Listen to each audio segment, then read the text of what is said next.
Skull Rock Podcast is thrilled to announce that we are now on Patreon. Dive deeper into the world of animation, films, and behind-the-scenes stories with your hosts Aljon and Dave Bossert. Not only will you be helping to keep the magic alive, but will be part of our special community. We want to thank friend of the show, Joshua Volkert, as well as Skull Rock crew members, Steve Minch and Chris Banis for their support. If you would like to join our Skull Rock crew, please visit our Patreon link in our show notes or visit patreon.com/Skull Rock Podcast. Thank you for listening and for your continued support of everything we do. Skull Rock Podcast is brought to you by the generosity of the following companies: the Old Mill Press, publishing beautifully crafted books that illuminate our world. To learn more, visit theoldmillpress.com. And by listeners like you. Hello, everyone. I'm animator Mark Kausler. You're listening to the Skull Rock Podcast. Aye, mateys. Remember this as the day you sailed with the Skull Rock Podcast. Proceed at your own risk and mark well me words, mateys. Dead men tell no tale. Welcome to Skull Rock Podcast, the show about all things Disney and pop culture. Every week we take you behind the scenes of some of your favorite Disney films, theme park attractions, performances, books, music, as well as what's streaming, what's in theaters, and what's going on in this multiverse of entertainment. I'm Aljon, a musician and lifelong Disney, Marvel, Star Wars, and pop culture fan, and you can email me, Aljon, A-L-J-O-N, at skullrockpodcast.com. And I'm Dave Bossert, artist, filmmaker, and author. Welcome to the Skull Rock Podcast. If you love Disney and pop culture, please subscribe to the show wherever you get your podcasts. You can also like and follow us on Facebook, X, Blue Sky, Instagram, LinkedIn, and on our YouTube channel. You can also email me at dave@skullrockpodcast.com. Aljon, how are you this fine morning? I am good. The sun is shining today. I'm enjoying it while I can with our family because the rain and the storms are coming back to Nashville, unfortunately. But we're doing good. Everybody's happy. Everybody is, the kids are playing Legos, so hopefully they won't be screaming into the microphone later on in our recording. No, hey, listen, you know something? Spring is in the air. Yes. You know, we popped into spring this year, this week, and I have to say, Aljon, here out in Los Angeles, it's almost like it just went from winter to summer, as it usually does. Oh, yeah. Yeah. We're hitting 80-degree temperatures. Oof, nice. The sun is shining. And we've got a great show today because we've got documentarian filmmaker Ted Thomas. Oh, yeah. He's also a Disney historian because his father was one of Walt's 9 old men, Frank Thomas. Yes. The amazing animator. So Ted's joining us for the next couple weeks to talk about some of his films as well as his father and Disney history. You know, Ted's an author as well, put out a great book last year on the El Grupo tour down to South America. Yeah. So we're looking forward to talking to Ted. Yes. Yeah, what a great dude, by the way. Super nice guy. Super nice, yeah. Yeah, I always enjoy talking with Ted. He's such a nice person. By the way, Aljon, I also want to let our audience know on April 20th, the Puppetoons movie will be screened at the Fine Arts Theater in Beverly Hills at 1 p.m. Whoa. And get this, tickets are a quarter. What? That's right, 25 cents. And believe it or not, 25 cents for reserved seats. What? Yeah, so the theater, they're celebrating an anniversary, and they decided to throw back their ticket prices, a century to what it was back in, the 1920s. That's amazing. So they've been around for 100 years, and that's amazing. That is absolutely great. And you know what? I think you should pay more. You should just go ahead and just put in more and then help the theater out. All right. I mean, it's crazy. I mean, that's great. I mean, the Puppetoons movie is amazing. And yeah, everybody go out there and see it at the Fine Arts Theater in Beverly Hills. I mean, what a great deal and what an amazing day of just entertainment. That's amazing. Yeah, no, and I have to say, for 25 cents, you're going to be able to see what I think is an incredible compilation of Puppetoon shorts. And if you're an animation fan and you haven't seen these kinds of short films, these George Pal Puppetoon films, they're absolutely spectacular. He sort of invented the stop motion technique of changing out heads and body parts and stuff. That is they use that on Nightmare Before Christmas. They use that on James and the Giant Peach. They use that on a lot of stop motion films today. George Pal sort of invented that stuff. And Arnold Leibovitz, the producer, has lovingly restored these. He was friends with George Pal. He's sort of carried the torch on the Puppetoon films since George Pal passed, and has done these spectacular restorations. So if you want to see these restored Puppetoon shorts strung together for a feature-length presentation, you've got to go to the Fine Arts Theater on April 20th and pay 25 cents. I mean, come on, Aljon, 25 cents. What can we get for 25 cents today? Nothing. Not much. Not much. Let me tell you, not much. No, that's great. I love the fact that Leibovitz is the champion and the torchbearer for George Pal and all that stuff, because it's people like you, Dave. It's so important to carry on those traditions because the other people can't speak to them, and it's so important to have someone care for that legacy, because if we don't take care of the history and protect the legacy of these films and these animated classics, they'll just go away and they'll be lost to the annals of time, and we want to preserve that. So absolutely, Aljon. And something, it's not about living in the past. It's about appreciating the art form, and we're going to talk about that a little bit more today with Ted. And our guest Ted Thomas, and I also feel as though you want to revisit some of these films time and time again. And when we get to our picks of the week, I'm going to be talking about some films I revisited. I can't wait for it. Gang, thank you so much. And I encourage everybody to like us on social media. And we'll have some notes regarding to this as well, and we'll post it here, so everyone can check out Puppetoons at the Beverly Hills Fine Arts Theater. Cannot wait to check that out. April 20th. It's going to be fun. Skull Rock Podcast answers your email. Dave, we've been getting messages and feedback over the course of the past few days. And we have something here. Right? Yeah, we always do. We, on our social media channels, we always have people posting every week, telling us, they love a particular episode they listen to, or, whatever the show is that week, they're commenting on it. But we got a great note. It says, this is just from this past week. It says, great episode. I totally agree with you on The Day the Earth Blew Up, a Looney Tunes movie. I saw it twice already. That was from Erica in Alabama. She posted that on Facebook.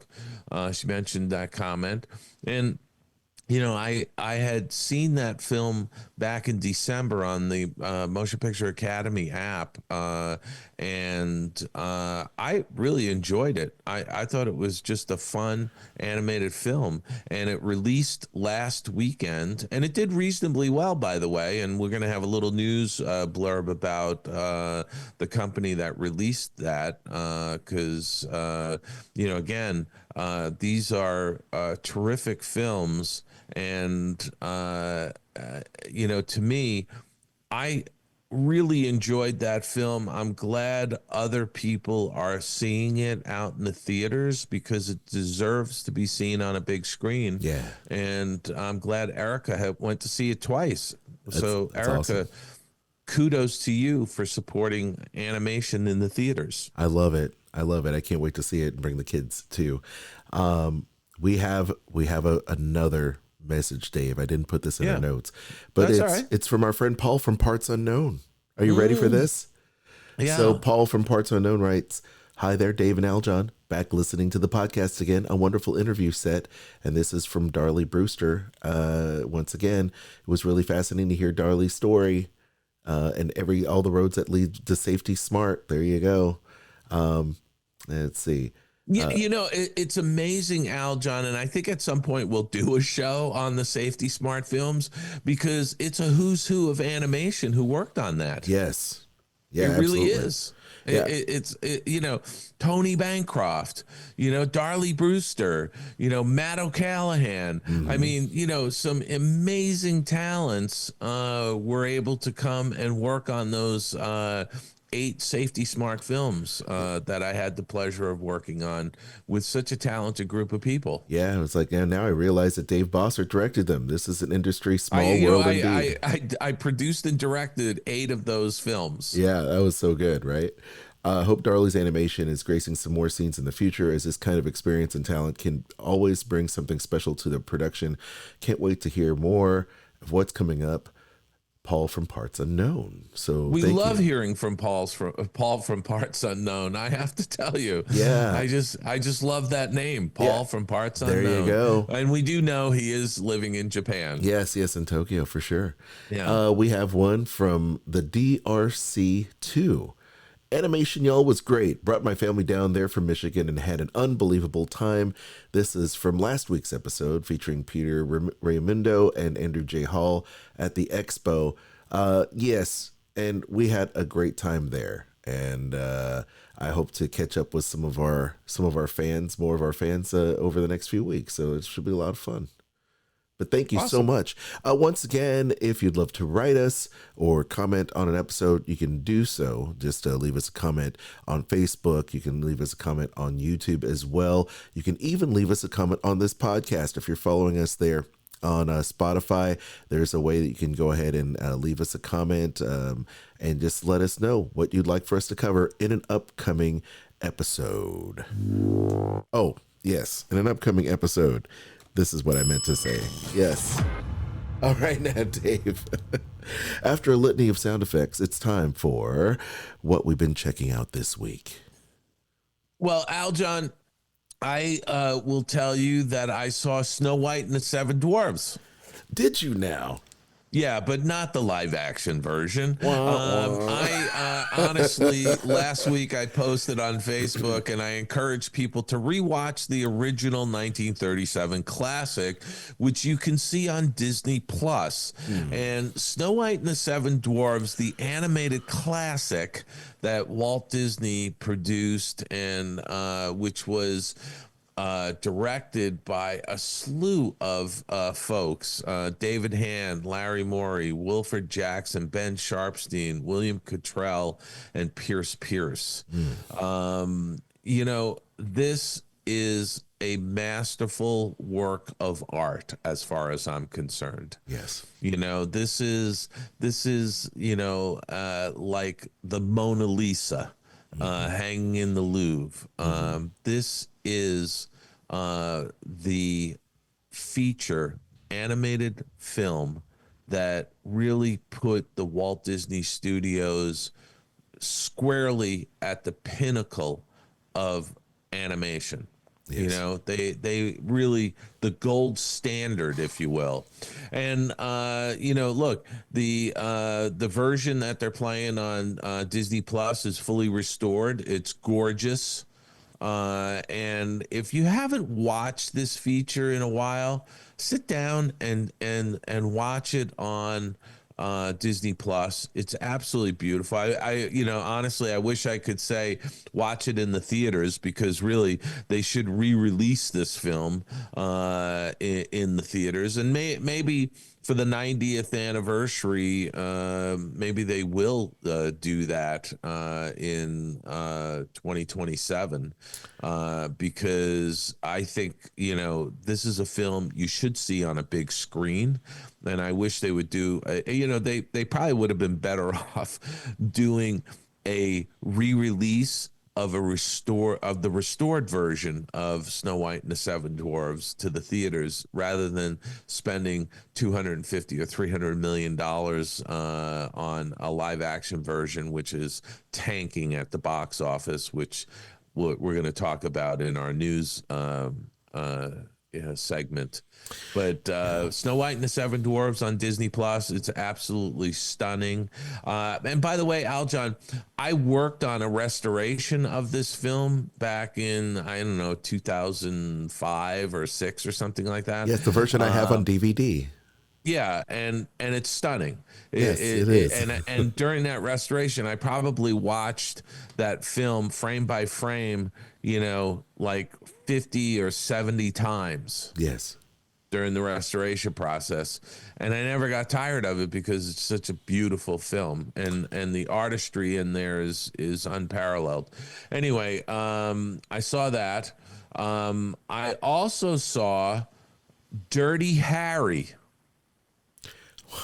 The Clint Eastwood 1971, the original Dirty Harry that started the 4-part Dirty Harry series. Where Clint Eastwood plays Dirty Harry Callahan, the San Francisco inspector, the detective. Does it hold up? I happened to watch it on the Sundance Channel. Nice. Over the weekend they were running. They had a whole series of Clint Eastwood films, including Dirty Harry and The Enforcer. Again,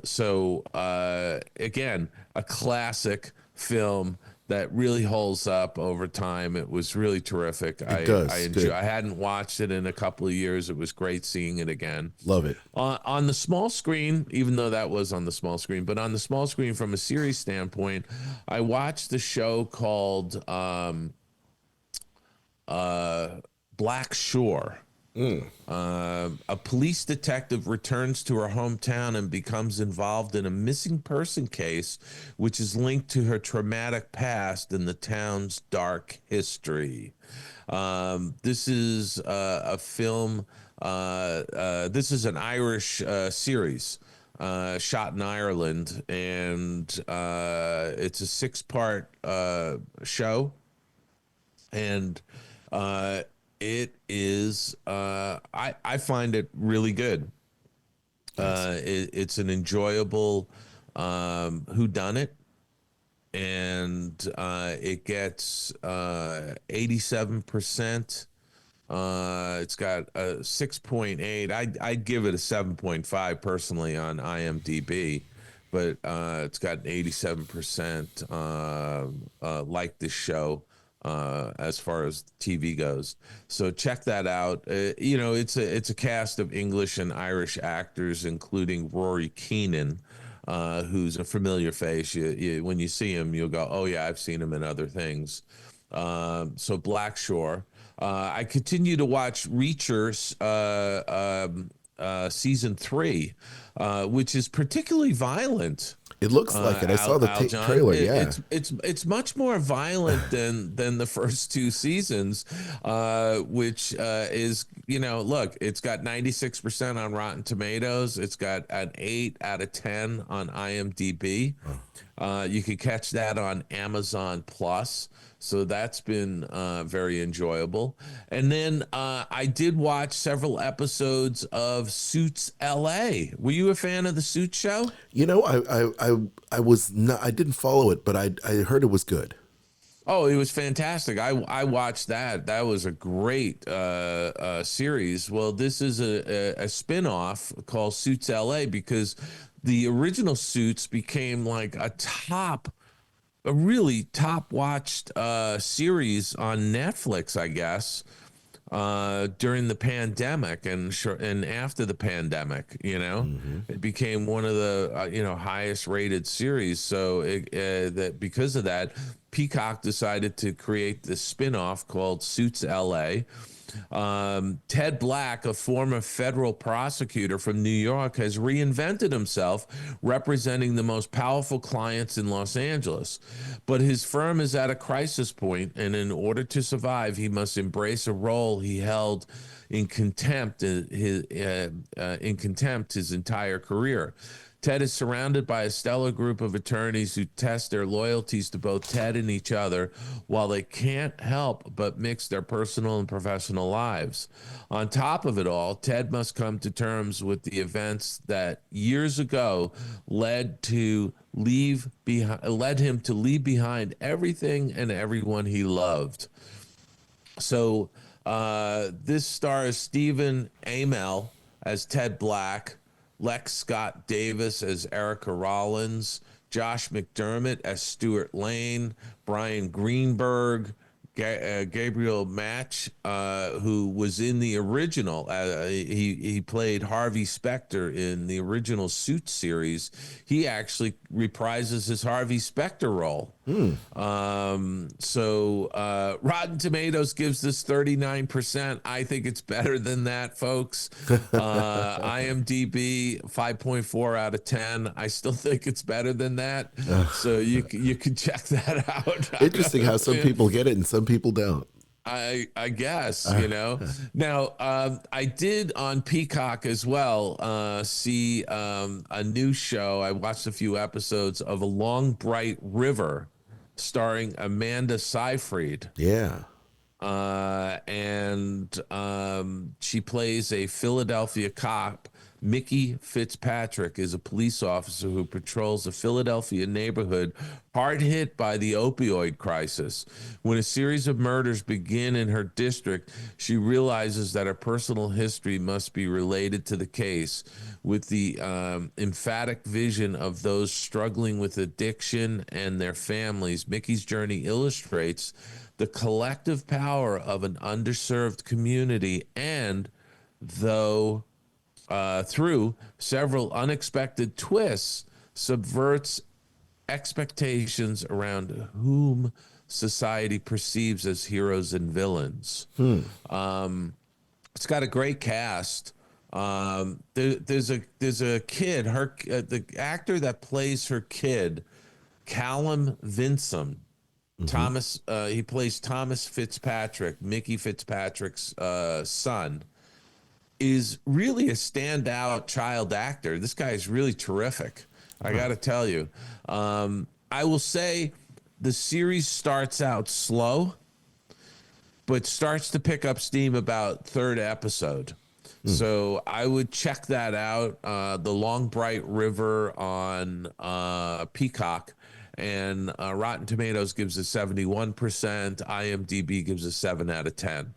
Nice. So that's all I have for this week, Aljon. Okay. What have you been watching? Well, I've been checking out a couple things. I'll make this note.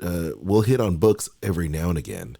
Yeah. And this week we've got some cool books to talk about.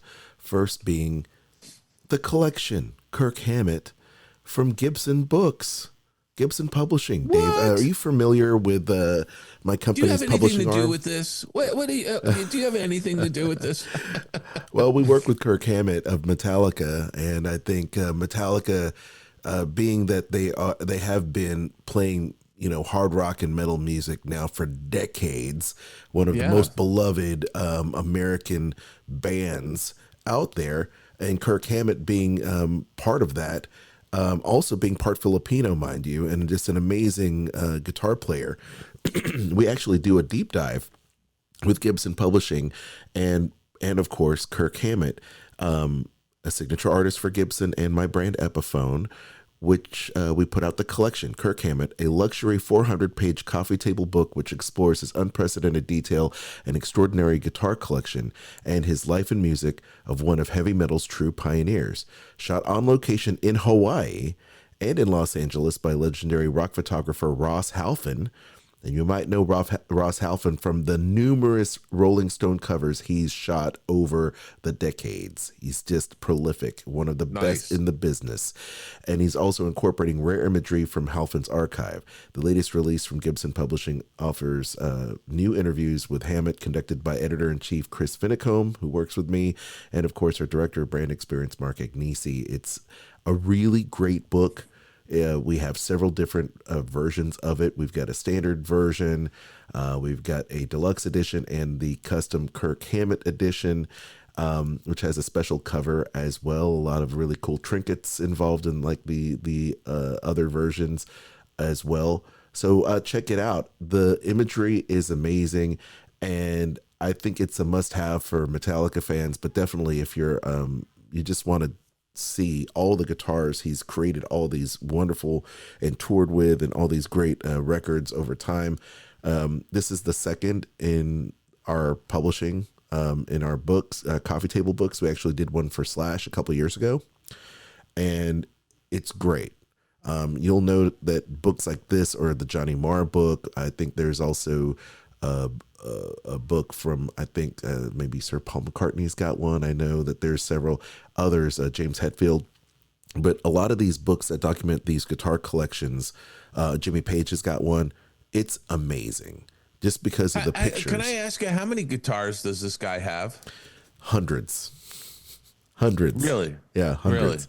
Really? And that's kind of typical of a lot of these rock stars, right? Yeah, one of the biggest guitar collections is actually, well, I know Billy Gibbons has quite hundreds, maybe thousands of guitars. Same goes with Joe Bonamassa, Rick Nielsen from Cheap Trick. They actually have curators, and they have several different places where they have their guitar collection. Sometimes they open it to special people and things like that. But, we've documented a lot of this, and some of it is on our Gibson TV channel, where you can check out the collection. And we talk about these people and how they got into guitar and their vintage guitar collection and their new guitar collection. And they have hundreds. And the interesting thing is that when you sit there and think, like, don't they all sound the same? But they really don't, right? Because every guitar has its own sound. Exactly. Dave, we talk about on this show how different animators use different tools and different media and different brushes and pencils. Different pencils, yeah, They exactly. favor a particular cardstock or whatever it is that they use to create. The same goes for musicians. Not every guitar sounds the same. Sometimes the wood density and the electronics and how the magnets age over time, how the finishes kind of check and crack, and all the different ways that you play a guitar actually help tune a guitar over time, like a Stradivarius violin. I think the thing is, when you play a Stradivarius over time, the pores of the lacquer open up and they get attuned to a certain way, and it just gets sweeter over time. The same goes for a Gibson guitar, because we use a very same technique. It's a very old world technique, and that's why a lot of people have many different guitars and a lot of vintage guitars, and people that buy new guitars, especially Gibsons, over time, they're going to experience that as well. So they're heirloom instruments. So I think there's a lot of pride that goes on in there, and there's a reason why we're the most recorded guitars in history. So if you're a big fan of that, of the genre, and of Kirk Hammett, I think you're going to love this book, because it's lovingly crafted. It sounds fantastic. 400 pages. Wow. Yeah. They're a little pricey, but once again, it's just a loving thing. It's like when, I got like this Rolling Stone book about the Rolling Stone covers, and it's a hefty book. I mean, it's also, hundreds of pages, but in really nice cardstock, much like your books, Dave. They're very well produced books. Yeah, something, we were talking about this offline, Aljon, and to me, books, can be pricey, for various reasons, and a lot of it has to do with the materials that are being chosen for, the book, the case of the book. What kind of materials are you doing? Foil stamps? Are you doing all kinds of things that really make that book look like a work of art itself? Right. And the paper stock you're picking, the types of inks that are being used. There's so many things that go into these books, but also the print run. Some of these books, they may only do 1,000 or 2,000 copies. Yeah. And when you only do that many books, the price is higher. Of course. It's just naturally higher. If you did 50,000 copies, the price comes down, but there isn't an audience to feed 50,000 books to.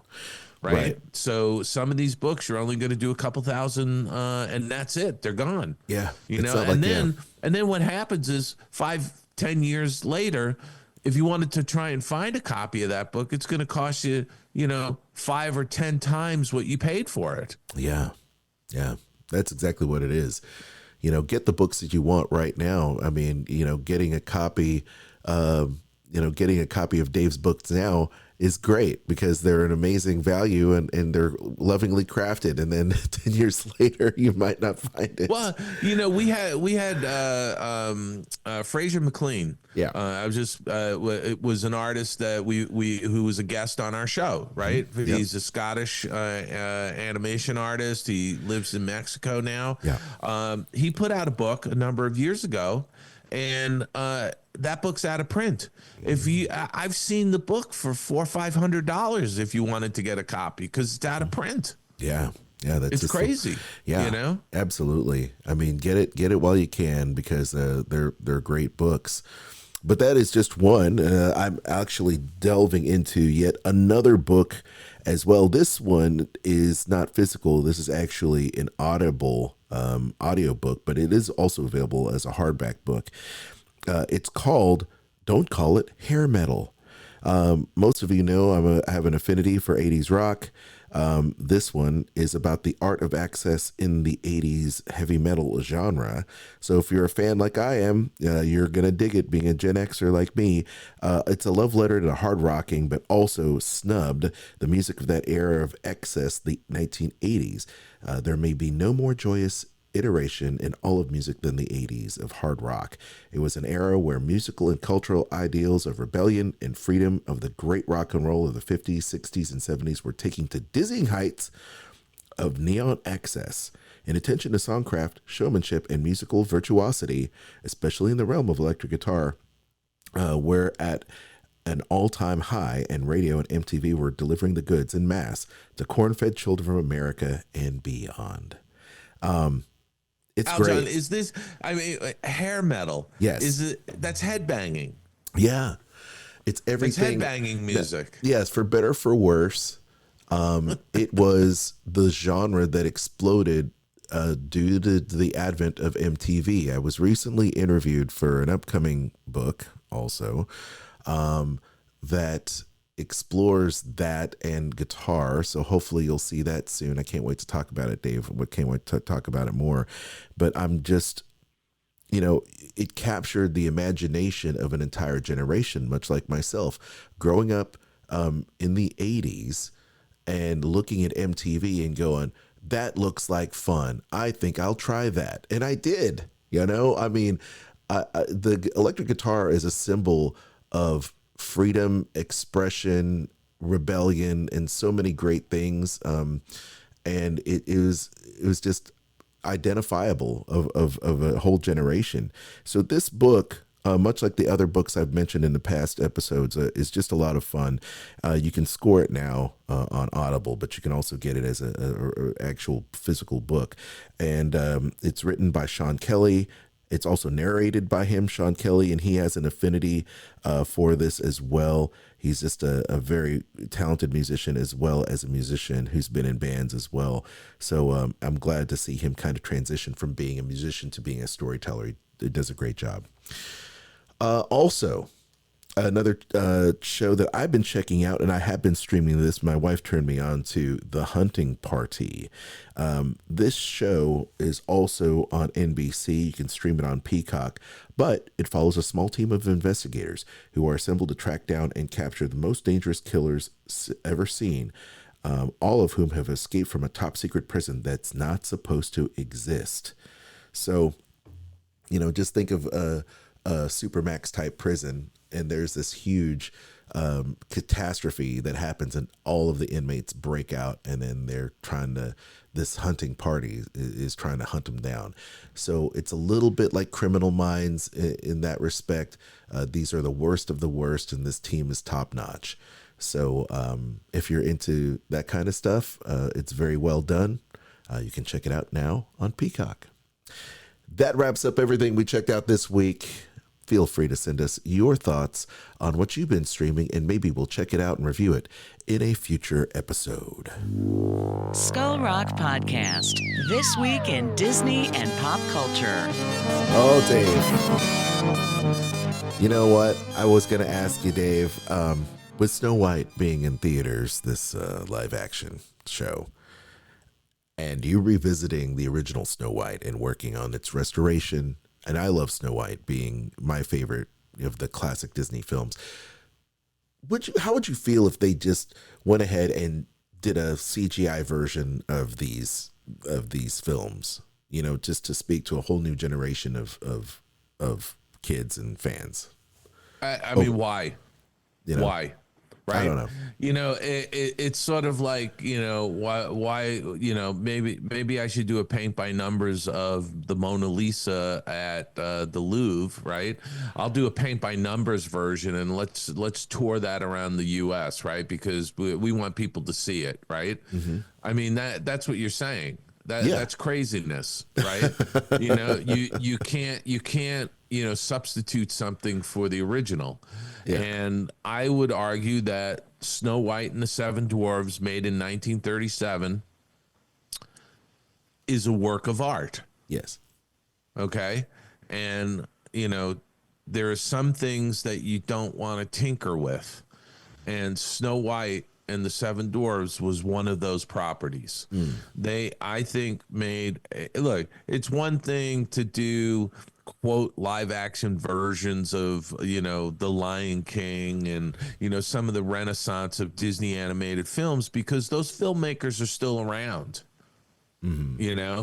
Don Hahn, who produced The Lion King, Roger Allers and Rob Minkoff, who directed, those guys are still around. But to go into a film where basically the filmmakers are no longer here, mm-hmm. is sacrilegious, mm-hmm. as far as I'm concerned. Mm-hmm. And this film has been a disaster. It's been a PR disaster from day one. Right. And the blowback has been relentless and continues to be. And I read a number of reviews, the Wall Street Journal review, the LA Times review of this film. And when reviewers are pointing out how bad the animation is in a film, in this particular case, the CG dwarves in the live action version are terrible. I mean, my mother would tell you they were terrible. She's 94, and if she saw the trailer, she would say it was terrible. Mm-hmm. She said, "What's wrong with those?" Because they're terribly done. And the reason why they're terribly done is they spent way too much money on this movie, with all the missteps and having to do reshoots. And they were originally going to have live action dwarves who weren't really dwarves. They were normal size. I mean, this thing has been just a complete PR disaster. And as we talked last week, Aljon, this is a brand withdrawal. This is brand damaging to Disney, in my mind. Oof. Hollywood Reporter says the box office Snow White in danger of biting poison apple, on course for 45 million domestic opening. Elsewhere, Jonathan Majors' comeback pick, Magazine Dreams, appears dead on arrival. This is by Pamela McClintock, who writes about the box office every week. Of course, it says all this is completely what Dave said, right? I'm not even going to go into it. It's just it's a nightmare. What else needs to be said about it? And there's a lot of controversy about it. We've talked about it. I will say that also opening this weekend is Robert De Niro's mob movie, The Aljon Nights. It was one of the first movies greenlit by David Zaslav after Warner Brothers Discovery was formed in 2022. And it stars De Niro in the dual roles of the infamous New York City mob bosses Frank Costello and Vito Genovese. It's a Barry Levinson film, so that should be interesting. Also, Jonathan Majors, you know him. He portrayed Kang in the Marvel Cinematic Universe, got into some hot water as of late, but he's coming back with magazine Dreams, but it appears DOA. The boxing drama may not even crack 900,000 in its debut of roughly 800 theaters. Searchlight dropped the project following Majors' legal troubles. It just looks like a very troubling box office this week. So we'll see what happens as springtime and heats up. Hopefully we'll get more of those big box office returns as we go into the summertime season soon. Speaking of heating up, though, I do like this. School Spirits renewed for season 3 at Paramount. The supernatural drama starring Peyton List from Cobra Kai has seen its audience expand into its second season. This is a fun little show, Dave. Have you seen School Spirits? I have watched all 3 seasons. It's fun, right? Excuse me, all 2 seasons. Yeah. Season 3 has been, was announced that they renewed it for season 3. The first 2 seasons are fantastic. Yeah. I really enjoyed the concept of this show, the world they've created. It's beautifully shot. It's well cast. It's really a terrific show on Paramount Plus. Yeah, I really dig it. One of my favorite young actresses is Peyton List. She's come up quite a bit. I think she had some Disney. She started with Disney and then went into Cobra Kai and now is in this. It's a young adult mystery about a student who dies at her high school and can't leave as she tries to discover who killed her. This is a little bit, it's not necessarily 13 Reasons Why. It's a little bit more lighter than that subject matter, I will say. But having said that, it's a great show. So I suggest you go out there and check out season 3 of School Spirits on Paramount. Dave, we've been talking about kind of the resurgence of the Looney Tunes, Dave. You went into it last week. You saw the recent Daffy Duck, Porky Pig movie. And now Coyote versus Acme could find a new life with a Day the Earth Blew Up distributor. And this is good because I initially thought that this film was canceled because of the whole Warner Brothers Discovery merger. But it looks they did cancel it. They took a tax write-off on it, but and the film was almost completed. Yeah. Right. So it just needs to be finished off. So it looks like, I think it's Ketchup Entertainment. That's right. Yeah, it looks like they're in talks to potentially revive this one and finish it and put it out to theaters. So I don't know what's going on at Warner Brothers Discovery, but I also read in the trades that they took all of the classic Looney Tunes off of their channel. They did. Yeah, which is craziness. I mean, there's a huge audience for those. I don't understand it. Yeah, I mean, don't they own Cartoon Network? So it seems to me like, that would be like literally Cartoon Network was founded on Looney Tunes and Hanna-Barbera. So yeah, it's like I don't understand the thinking behind that kind of stuff because it's free content. Yeah, I mean, they own it outright. I mean, just put it on. People want to see it. Yeah, it's really strange to me because, they lifted those big franchises from there. And it's like, that's one of the key reasons why you have it. You have it and it entertains the kiddos. You turn it on and people love those. I mean, I wanted, when I had Warner Brothers, I was like, hey, let me get into some of the Scooby-Doo stuff. I want to see some Hanna-Barbera for real. And I didn't have it. I was like, where was it? So this is It's crazy to me. So I'm looking forward to definitely checking out more animation. And well, hopefully Coyote versus Acme gets resurrected. That's all I can say. I hope so. Well, speaking of resurrection, here's some folks that won't be. Obituary roll call. That was probably the coldest intro and segue I've ever done, Dave. Oh boy. That's so bad. So bad. Let's take a beat and let's remember George Foreman, boxing champ and grill spokesperson. I've got a George Foreman grill. I had several, and it still works wonders, by the way, in case you're asking. He passes away at 76. Here's a guy who was just a juggernaut of an athlete, but also just an endearing celebrity. He's a 2-time world heavyweight champion and gold medalist. Do you remember that, Dave? Yeah. Oh, no. I mean, listen, if you saw the clips of him knocking out Joe Frazier. Yeah. Holy moly. Yeah, man. You know? Yeah, tremendous. The fighter's family confirmed his passing with a lengthy post on Instagram. It read, "Our hearts are broken. With profound sorrow, we announce the passing of our beloved George Edward Foreman Sr., who peacefully departed March 21st. Surrounded by loved ones, a devout preacher, a devoted husband, loving father, and proud great-grandfather. He lived life marked by unwavering faith, humility, and purpose. As a humanitarian and Olympian and 2-time heavyweight champion of the world, he was deeply respected, a force for good, a man of discipline, conviction, and the protector of his legacy, fighting tirelessly to preserve his good name for his family. We're grateful for the outpouring of love, support, and prayers. We kindly ask for privacy as we honor the extraordinary life of a man we were once blessed to call our own. His family is tremendous." And I actually thought he was older, by the way. So did I. And, for whatever reason, I thought he might have been in his early 80s, so I was surprised when it said he was 76. They don't say a cause of death, although he famously said all he ate was cheeseburgers, so I don't know if that had anything to do with it. Right. Well, you know what? I mean, if you got a grill, I guess, that's what you got.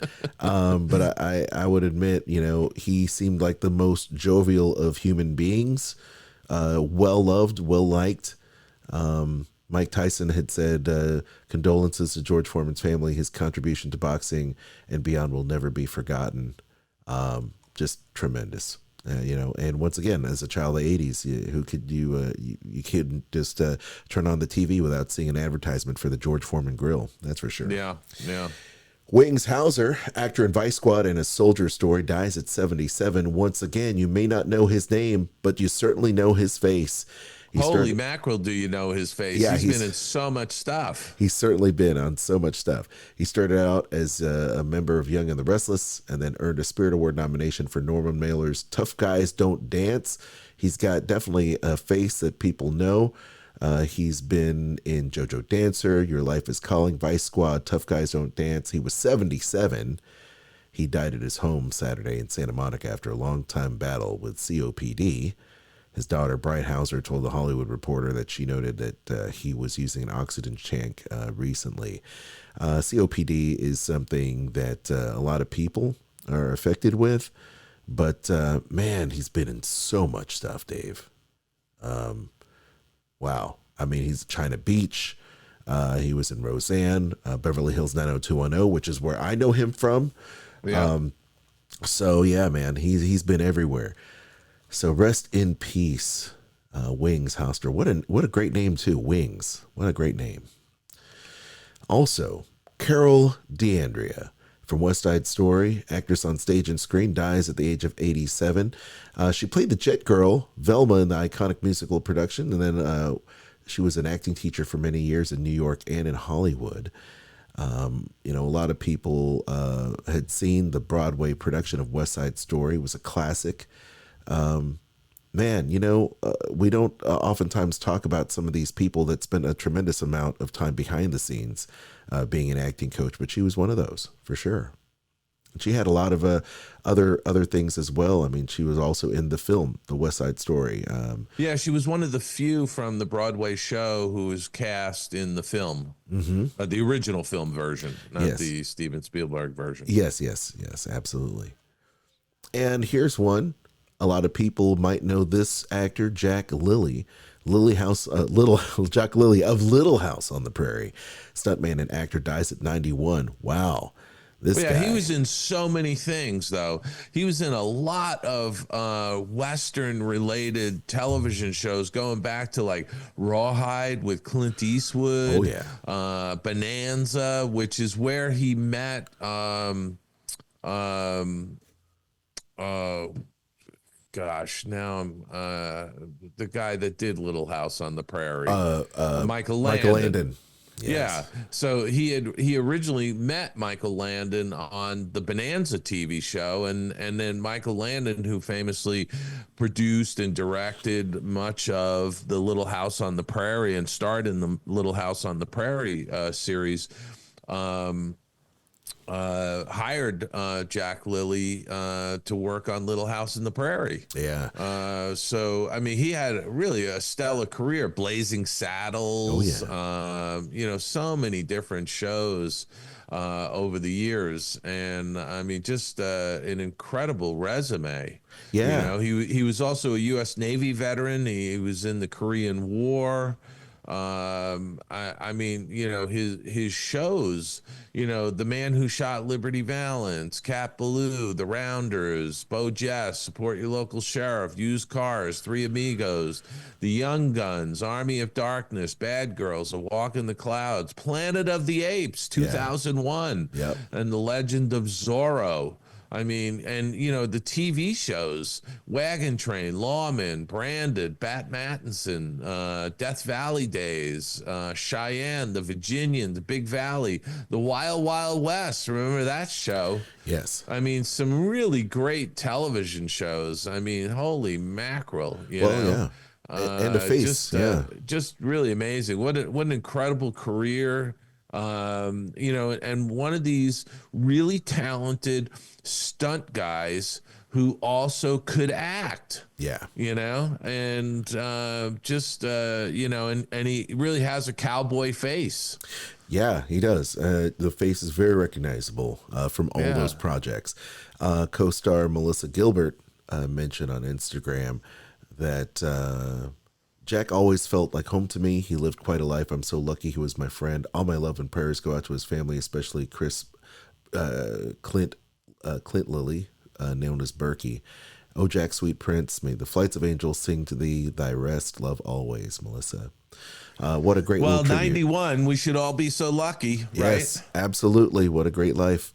That wraps things up. Let's sit back now and relax and check out this interview with return guest Ted Thomas. Happy to have him back on the show, documentary and Disney historian, right here on Skull Rock Podcast. Let's do it. Skull Rock Podcast. Interview time. Well, Aljon, we've got another fantastic guest for the Skull Rock Podcast. We've got documentary filmmaker and author Ted Thomas. But not only is he a filmmaker and an author, he's also the son of legendary animator, Disney animator Frank Thomas, who was one of Walt's 9 old men. Ted, welcome to the Skull Rock Podcast. It's great to be with you, Dave. Good to see you. Good to hear you again. It's great to have you on the show, Ted. And I just want to start out by saying, I want our listeners to know that you have been victimized by these horrific fires out here in Los Angeles. And fortunately, your house is still standing, but you can't live in it right now. Right. And I want to thank you for actually being on the show. I know you finally got your living situation for the next 6 or 12 months worked out while all the other craziness is swirling around. But I really do appreciate you coming on, and our thoughts are with you about all that's gone on. I mean, it was an apocalyptic January to start the year. It was. It sort of made you wonder what the heck the rest of 2025 was going to be like. Yeah, I mean, it's just crazy. But you know what? Let's take your mind off of that for a second, because, I want to talk about your career, but we can't can't really talk about your career without first starting with your childhood and your upbringing. And do you want to talk a little bit about that and tell our listeners what it was like growing up in a household with Frank Thomas, who's a legendary animator? I mean,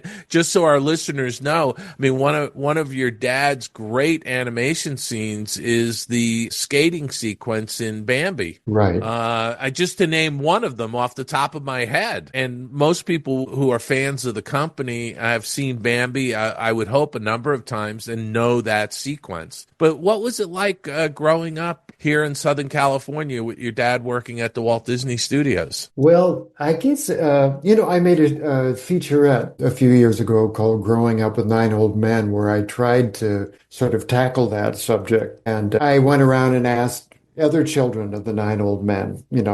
Not all of them had kids, but anyone who did have kids, I caught up with them and posed the same question to them. And the word that came through again and again as I talked to them was the word charmed. And I guess that is probably the best word to apply to our childhood, because with small exception, we all grew up thinking that the way we were living was average or normal, or there wasn't anything exceptional to it, except for the fact that your father worked for Walt Disney and you went to the studio several times a year, and your father drew pictures for a living. Well, other kids, when they did show and tell at school, they were insurance or, business people. Or although I went to a school in a community where a lot of the parents of kids worked for NASA, and the space program was just getting off the ground. And to be quite truthful, working for NASA seemed more exciting than making animated films at the time.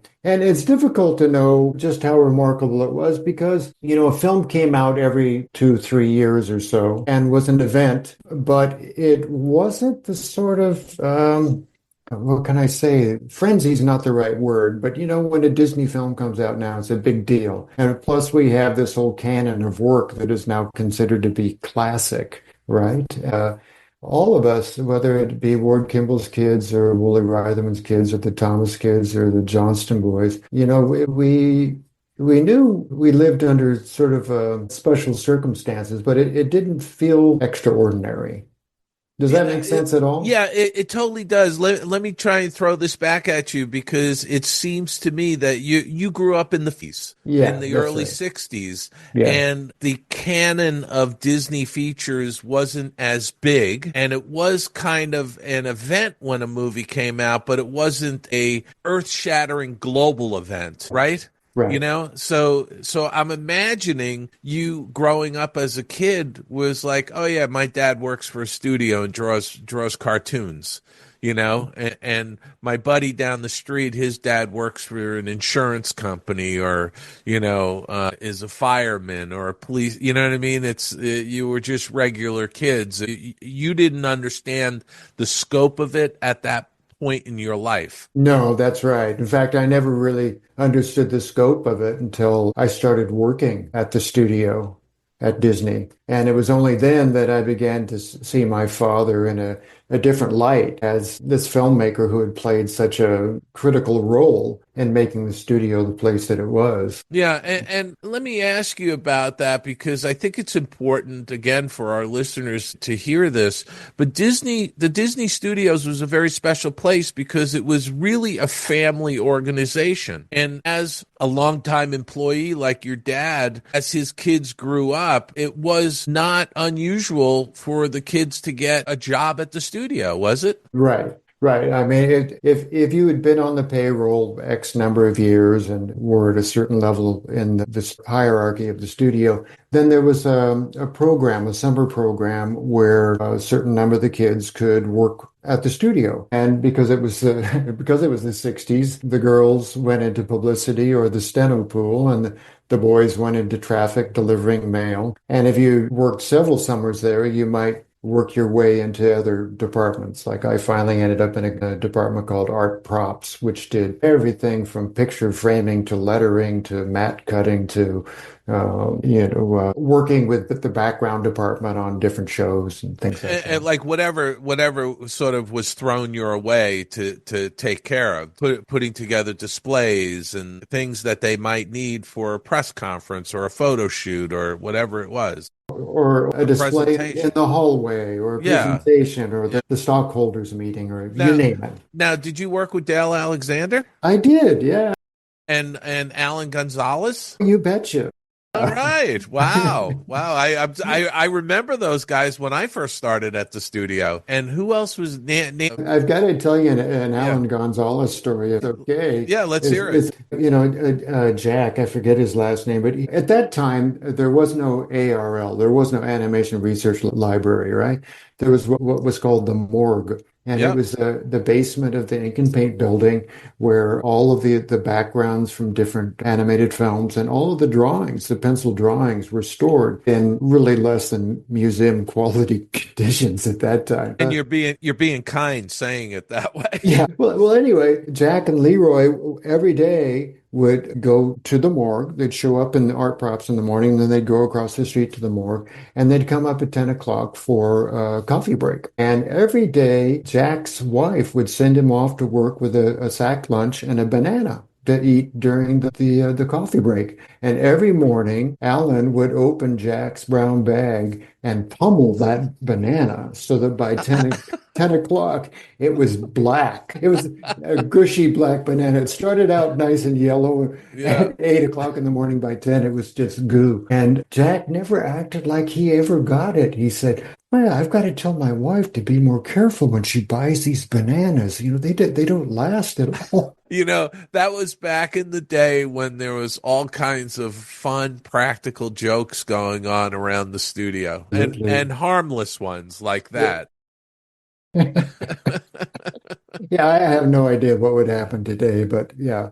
I was going to ask you, well, now, nowadays you look at somebody cross-eyed and you could be in trouble with HR. But when you were working, how long did you work in Art Props? When you finished high school, did you go on to college or did you go right into working at the studio? I did go on to college. I worked there summers after my senior year of high school and then each summer of college. And when I finished college, I lived and worked in Japan for a couple of years and then realized I was really interested in pursuing filmmaking and I would need to be in the U.S. to really do that. So I came back to California and was able to talk my way into my old job in Art Props. And so I worked there full time for 2-3 years. And then I started working with the producer, Jim Alger.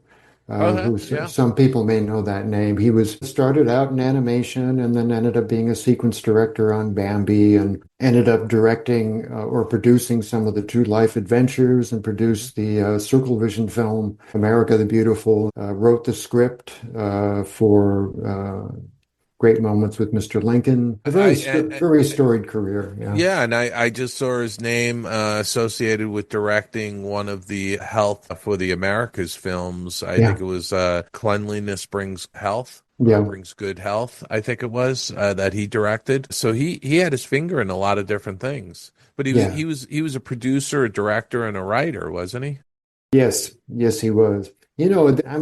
This goes to something else that always impressed me about Walt is that he worked with people who he saw aptitude or he saw promise in. He didn't hire them for a specific job necessarily. He hired them for a certain attitude and willingness to try stuff. The people who stayed with him, my father was an exception in that he was in animation the entire time, but a lot of the other 9 old men ended up being sort of siphoned off to doing other projects that Walt wanted them to do, particularly like WED and Imagineering and Disneyland and stuff like that. Yeah, I've often, I've said it and I've often heard other people say it, but it seems like Walt's strength was that he was a great casting director. Very. He knew how to cast people. Yeah. Definitely. And not only cast them, but then figure out how to communicate with them in such a way that everybody to a person said, I don't know how that guy ever got me to do the things that I did, because I never thought I could do them. He always somehow made me stretch, reach higher than I thought I could go. Yeah. How many times do you think you met Walt over the years growing up? Well, only two or three times, three times that I can remember.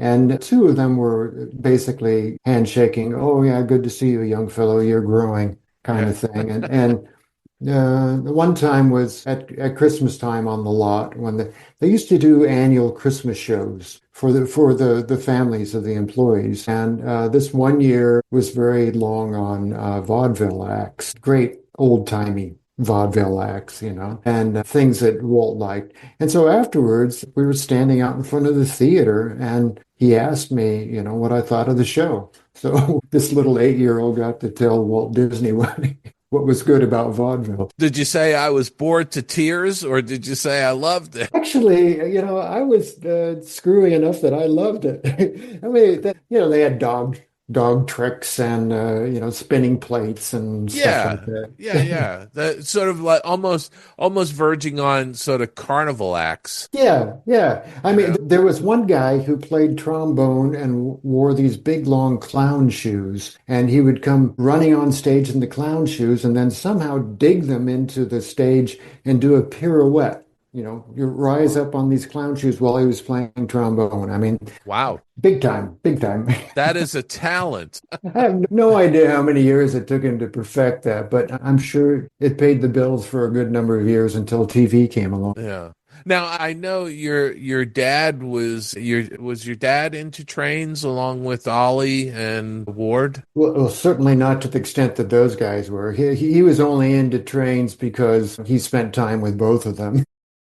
Okay. Otherwise, I mean, our joke, Ollie, we live next door to Ollie and Yeah. Marie, and, that he built his, miniature railroad around the house. So our joke was that we lived on the wrong side of the tracks. We always had birthday parties together because one of Ollie's sons and my brother and I, we all have our birthdays clustered together. So we would have like a neighborhood birthday party. And Ollie had the backyard steam engine, and Frank had the 16 millimeter film projector. So he would borrow a print of one of the films that they had made from the studio. And first up, Ollie would run the train, then we'd have presents and cake, and then we'd watch a Disney movie. That's So awesome. it was And, awesome. and was your dad and Ollie critiquing the movie as you were watching it? I wish I could Afterwards, go back into that one scene and do a little something different there.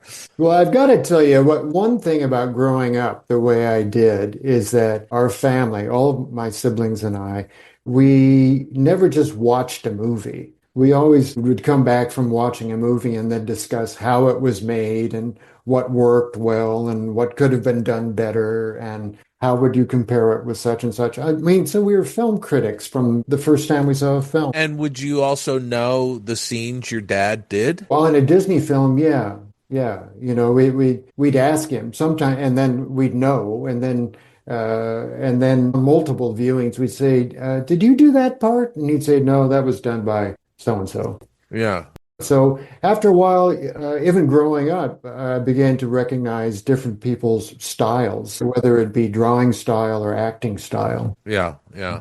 And as you were growing up in that kind of an environment, did it ever sort of dawn on you you wanted to go into animation or become an animator? Was there a point in your formative years where that got into your head, or was it just, again, that's what my dad does, I'm looking forward to doing X, Y, and Z? Well, I would have to go to years of therapy to figure out why I was never able to draw worth a darn. None of the kids pursued visual art as a drawing, as a graphic artist. Yeah. I ended up in filmmaking, but all of us were originally interested in music. All four of us were. My younger brother and I pursued it quite earnestly for quite a while. And You know, a lot of people know that my father's avocation was playing piano, a jazz pianist with the Firehouse 5+2, which the studio jam session that then morphed into a very, very popular Dixieland jazz band in the 1950s. Yeah, and that must have had an influence on you to some degree. Well, without a doubt. I mean, there was a time there when every summer they would play Friday and Saturday nights at Disneyland. And I would go with my father, you know, not every weekend, but at least once or twice a month throughout the summer months. And when you went down there, would you see him playing, or would you run off and go on attractions and stuff like that? A little bit of both, but Yeah. you know, I'd been there enough times and ridden the rides enough times that I was really going to hear them play.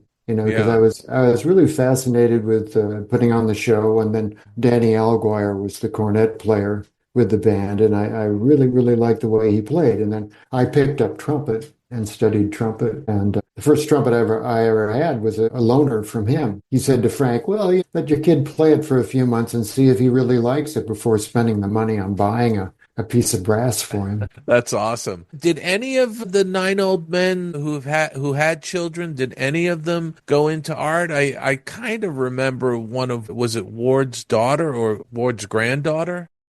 Yeah, well, yeah, Ward's family, I would say, is the most notable that way. I mean, his daughter Kelly, very accomplished artist and costume designer for Raiders of the Lost Ark, Okay.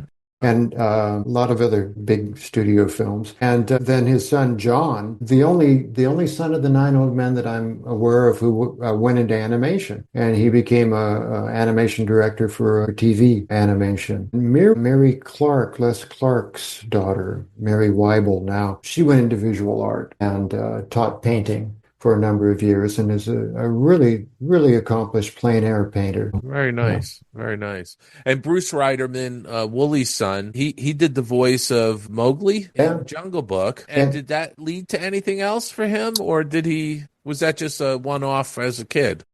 well, he got the film. He was bit by the film bug. I mean, he went and got a degree, a natural history degree, but it led him into making really polished natural history films and a tie-up with the BBC for a number of years, a good decade, I guess, before that style of filmmaking sort of went the way of the dinosaurs when cable TV came in. I myself worked for a number of years on the National Geographic Society specials, but they became a very different animal once cable TV came up. Right, right. They changed and evolved. Yeah. Yeah. And just as a, I guess to see if I can pull out of you some more stories of being on the studio lot, what are some of the more memorable stories that you have from visiting your dad or just being there during the summer working on the studio lot? Well, you know, you've already mentioned that it was a family place. You know what? When I went and worked there, there was a total of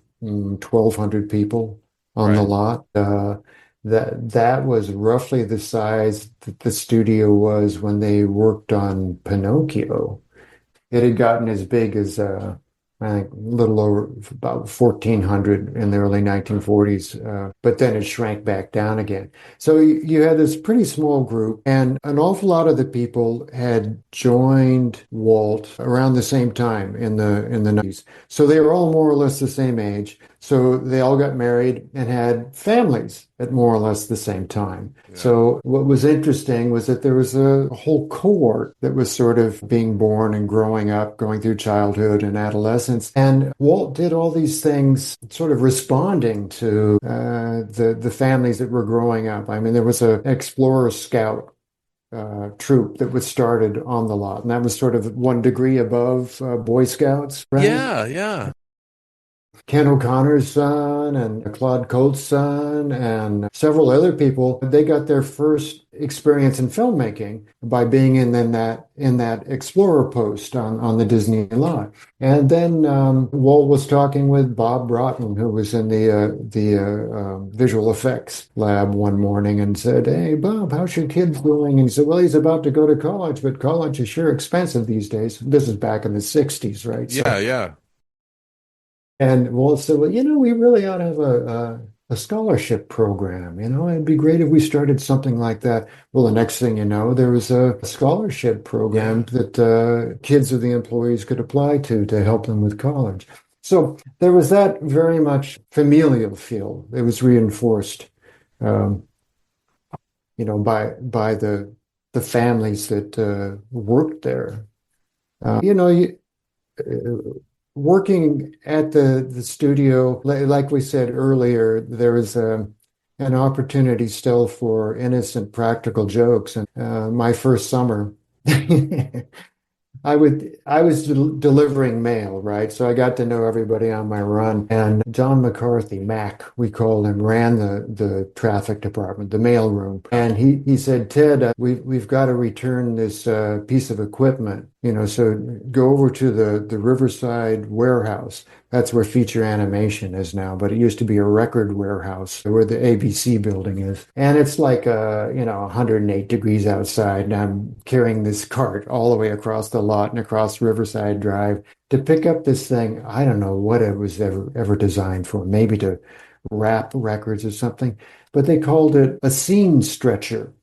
And I thought that was an odd name, but there's lots of gizmos that were used in filmmaking that had funny nicknames. So I took the scene stretcher, put it in my cart. The thing weighed about 100 pounds, and I was told to take it to props. So I took it over to the props, and props said, I don't think that belongs here. I don't know. I think you better take it over to the machine shop. So I took it over to the machine shop, and the machine shop said, no, why do they tell you to bring it here? Anyway, long story short, took the entire afternoon, like 3 hours, carrying this damn thing all over the lot, and it took me a while to realize, yeah, the joke's on me. Got it. That was, it's like sending a new Boy Scout, because I remember this from when I was in the Boy Scouts, the newbie, when you went on your first camping trip, go to the next campsite and ask them for the left-handed smoke shifter. We need a left-handed smoke shifter, That's right. It's exactly like that, taking advantage of youthful innocence. Were you there when Walt passed away? I was not working there yet. I started working there 2 years later after that. 68. But I sure remember the atmosphere when he passed away. That my father coming home in the middle of the day, which is something that never happened. They had closed the studio and sent everybody home, right? Yeah. I mean, nobody was in a frame of mind to be able to work after that, because even though he had been delegating an awful lot of work, but he was still the glue that made everything run. He had the ultimate vision on multiple fronts. Right. Right. And there wasn't a second in command to step into those shoes. No, and as so often happens when charismatic figures, pass away, there's a vacuum. There really isn't anyone who can take over that spot. Right. And how'd your dad feel about it all? He was stricken. Because I think he meshed so very, very well with Walt. Walt was a tinkerer of ideas, and my father was a tinkerer of ideas, He loved to play around with things and try variations, and he would keep working on it until it got taken away from him practically. And so that worked very well with Walt. And I think he also realized that, well, let's put it this way. My father got to excel at what he did, which was sincere acting in a graphic medium, right? Yeah. He brought these drawings alive in ways that people are still amazed at to this day. And the guy who made that possible, and the guy who wanted that, was Walt. I mean, there was no other studio in town that either had the sensitivity or would lavish the time and money to get the results that guys like Frank Thomas and Milt Kahl and Ollie Johnston could achieve if you expected it of them and if you gave them the time to do it. Yeah. And Walt always frowned on calling it cartoons. He elevated it to animation art. It was an art form. Yeah. that was more sophisticated than calling it just cartoons. By far, by far. You know, and in fact, a friend of mine who's a very fine artist from Sweden who, you know, visited the studio several times and told me that he made the faux pas of telling people how much he liked Tex Avery cartoons, you know, because they were very kinetic and slapstick and full of action. And the pushback he got at Disney was, well, you know, we don't really do things that we can do that, but that's not what we're about here. Yeah, exactly. Well, and that was the yin and yang of Warner Brothers to Disney. Yes, absolutely. You know, Yeah. because that was their thing over there, was to do the broader, cartoonier, more caricatured, so to speak, animation than the full, sophisticated Disney animation. And if you're going to only do a short, you know, if you're going to do an 8 minute or a 12-minute short, you can certainly sustain it with that. You're trying to do a feature length piece, it's not going to hold up. No. Sure, you can use it for relief here and there. In a sequence, you know, you could have that comedic sequence, but it doesn't carry the, 85, 90 minutes of a movie. Right. Right. So when you and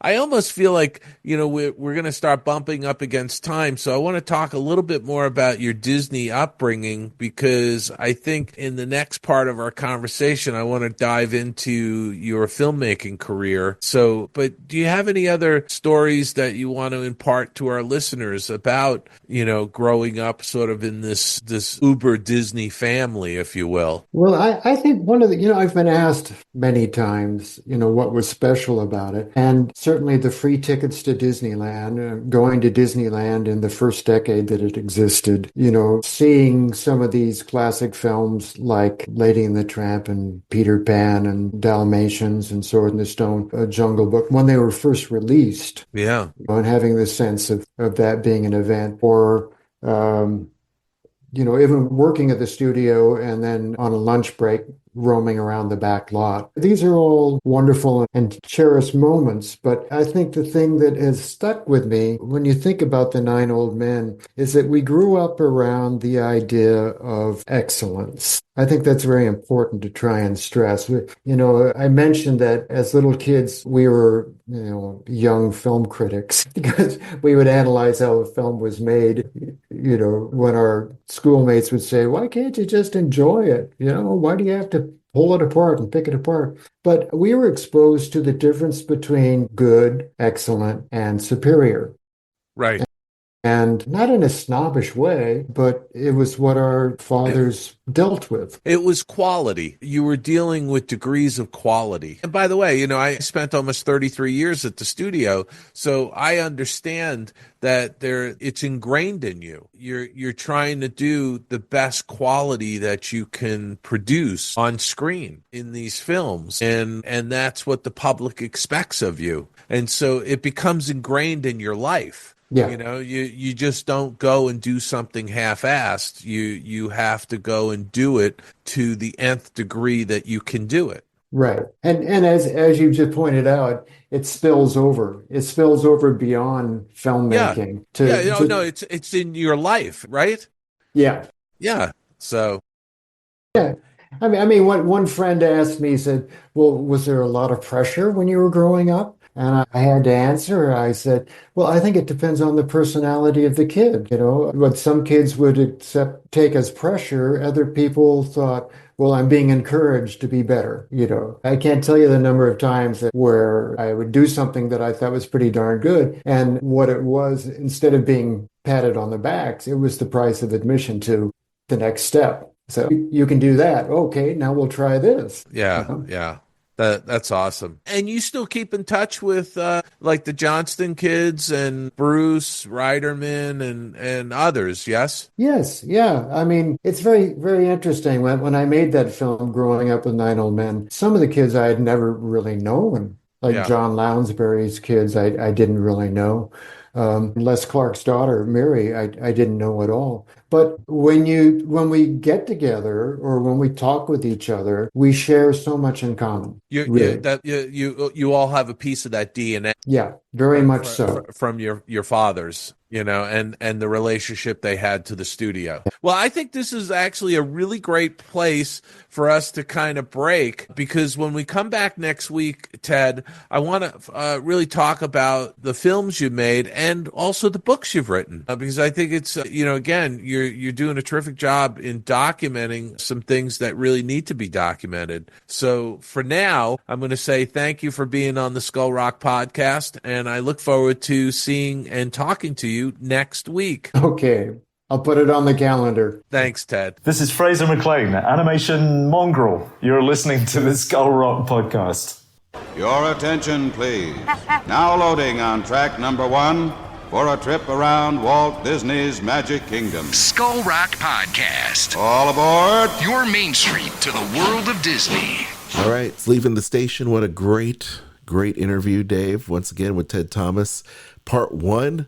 Looking forward for more parts of this great interview, Dave. Yeah, no, we're going to drop part 2 next Monday. Ted's just an incredibly nice guy, just a wealth of information. As we talked about, he's not only a filmmaker, a documentarian, he's an author, and just an all-around great guy. Love it. Absolutely. Looking forward to that. Hey, gang, once again, you made it. You made it till the end. Thank you so much for listening. And once again, if you love Disney and pop culture, please subscribe to our show on your favorite podcast platform. You can also give us a like and a thumbs up. Follow us on all the social medias, as Dave mentioned earlier, Facebook, X, LinkedIn, Instagram, Blue Sky. Check out the vault of our shows. We have hundreds of episodes. Check out skullrockpodcast.com. You can also email us, Dave@skullrockpodcast.com, or Aljon at skullrockpodcast.com. You can also check out my other podcast, Dining at Disney, where we have new shows every single week. My wife and Kat R. Corey, we talk about Disney and the theme parks, especially Disney food. You can also follow me on Instagram at AljonGo. Dave? Well, it's I think we're getting down there. We got another week or so of March left, but on my Tunes Behind the Tunes show on Sirius XM Disney Hits, Channel 133, March, we're featuring You've Got a Friend in Me from Disney Pixar's 1985 classic Toy Story. So check that out on Sirius XM Disney Hits, Channel 133. You can always find my books at theoldmillpress.com. And you get autographed copies there, by the way, including my latest book, Find Your Happy Place, the 8-Step Guide to Boosting Your Creativity Through a Personal Retreat, winner of a gold medal at the Fire Book Awards. You can also check out my website, davidbossert.com, anytime. And there's free stuff. There's free content. There's all kinds of stuff about animation, about my books, you name it. Go to davidbossert.com. With that, Aljon, I would say go out and have a fantastic full first week of spring. And we will be back here next Monday, right here on the Skull Rock Podcast.